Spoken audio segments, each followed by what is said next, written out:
윤석열 대통령은 실제로 헌재 탄핵 심리 과정에서 기각을 자신하고 대응을 하고 있느냐.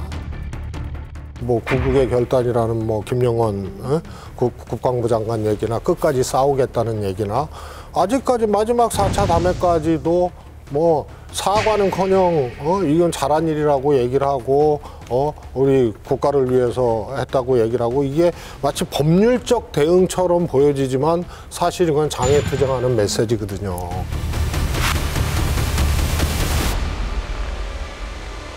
제가 최근에 그 대통령을 만나고 온 분한테 들은 얘기인데 대통령께서 확신하고 계시대요. 기각돼서 직무에 복귀할 것이라는 아주 강한 확신을 갖고 계시대요. 네, 그래서 그 탄핵 심판을 좀 대응할 시간을 좀 충분히 가졌으면 좋겠다라는 의견을 피력하셨대요. 이게 쿠데타가 왜 이렇게 엉성했느냐 간단하거든요. 현실감이 떨어져서 망상에 갇혀 있는 거거든요. 이분이 망상에서 나온 겁니다. 그러다 보니까 나름은 본인은 굉장히 꼼꼼하게 준비했다고 생각할 거예요. 그런데 이 망상이 현실과 부딪히는 순간에 이제 깨져버린 거죠. 거기서 이제 당혹해하는 거고 그럼에도 불구하고 아직도 자기가 옳다라는 확신을 갖고 있는 겁니다. 경찰 비상계엄 특별수사단이 계엄에 비선으로 참여한 의혹을 받고 있는 노상원 전 정보사령관에 대한 본격적인 조사를 시작했습니다. 노 전 사령관이 민간인임에도 불구하고 장성들을 움직였다는 것이 논란이 되고 있는데요. 민간인 신분의 노상원 전 정보사령관이 국방부 내 계엄 상황관리 TF를 꾸린다며 영남태생의 육사 출신 소장급 인사를 추천받고 다닌 건 계엄 전날과 당일입니다.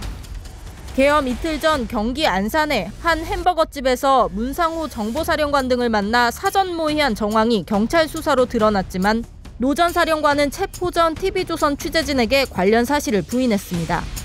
육군사관학교에 수석 입학한 뒤 주로 보병부대에서 근무해온 노 전 사령관은 박근혜 정부 청와대 군사관리관을 지낸 뒤 777 부대 사령관과 정보사령관 등 정보파트에서 승승장구한 걸로 전해졌습니다.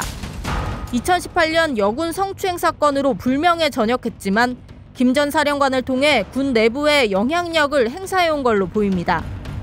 복수의 군 관계자들은 노 전 사령관이 현역 시절 전속 운전병 등을 뽑을 때 생년월일을 물어본 걸로 안다며 전역 후에도 명리하게 심취한 모습을 보여 도사 같다는 이야기를 주변에서 들었다고 전했습니다.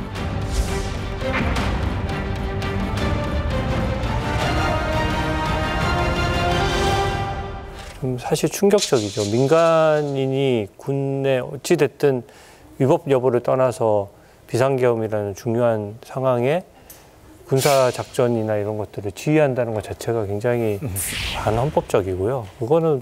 거기에 대해서 용납할 수 있는 국민은 없을 거라고 생각합니다. 저는 저분이 어떤 분인지도 모르지만 기본적으로 주요 수사 대상에 올랐다는 거는 좀 군의 정상적인 지휘 체계는 접점이 있다는 얘기거든요. 그러니까 그 점에 대해서는 아주 엄정하게 제대로 수사를 해야 된다라고 생각합니다. 아니 저는 일단 상상 영역 밖의 일이 발생했다고 보는데요. 전직 사령관이 여기에 깊숙이 개입하고 공작을 하고 혹은 또 지휘권을 발동하는 역할까지 했다 그러면은 좀 상상 영역 밖의 일이에요. 그래서 이거 자체는 뭐 해석할 필요가 저는 없을 것 같고요. 근데 이제 이분이 또 집에 가보니 점집이었다. 그리고 거기 점집 동업자들 또 이렇게 인터뷰도 있고 진술도 있잖아요. 경기도 안산의 다세대 주택 반지하방 문 앞에 팥과 명태가 어지럽게 놓였습니다. 노상원 전 정보사령관이 전역 후 여성 무속인과 함께 활동한 점집입니다. 주변 상인들은 줄 서서 순서를 기다려야 할 정도로 인기가 있는 집이라고 전했습니다. 선생님이 철학인데 뭐 혼자 공부하고 그래요? 또 그랬던 그 기억이 나요. 갈면 선착순이야. 앉아있다가 보는 거야.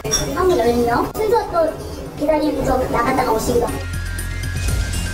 예지력도 있다. 그러니까 명리학 정도가 아니고 예지력도 있다. 그리고 또 10년 이상 공부한 뭐 사람이다. 이런 이제 동업자 진술이 나와요. 그래서 왜 하필이면 이게 또 맨날 이게 주술 이 점집 이런 게 이제 이 정권 관련돼서 이렇게 주변에 또 연속적으로 나오고 빈번하게 나오는지. 그 군 출신 얘기 자꾸 하는데 네. 이 정점은 김용현 국방부 장관이에요. 김용현 국방부 장관이 용산 그 이전 TF 팀장 맡은 것도 아시죠? 김용현 국방부 장관이 그 38기인데 그 현역들은 물론이고 퇴직한 군 장성들을 굉장히 관리를 많이 해왔어요. 이분이 그러면서 그 윤석열 대통령 그 대선 국면에서 군 출신들을 많이 모아가지고 그런 인맥 관리를 계속하고 그 캠프에서 역할을 많이 했어요. 그런 거고 노상원 뭐 전 사령관 이런 분들도 계속적으로 김용현 국방부 장관이 관리해오던 그 사람 중에 하나예요. 이게 되게 김용현 이쪽 있죠. 그러니까 극우 장성들이 있습니다. 군인들 중에서 상당히 극우적인 마인드를 갖고 있는 거고, 그다음에 한건 일거에 뭐 이런 생각을 갖고 계신 분들이 있거든요. 그들에게 굉장히 많이 휩쓸린 경향이 있고요. 또 하나가 약간 그 주술적인 마인드죠. 주술적 망상이 결합되면서 모종의 확신을 줬었을 것 같아요. 이번에 하면 될 수 있다. 그러니까 우리가 볼 때는 바깥에서 볼 때는 정말 황당무계한 이런 것들을 갖다가 나름대로는 자기 확신을 갖고 일을 치를 수가 있었던 거죠. 여러분, 여기를 눌러서 구독을 해주시면 강적들 컨텐츠를 빠르게 만나보실 수가 있습니다. 알람 설정도 잊지 말아주세요.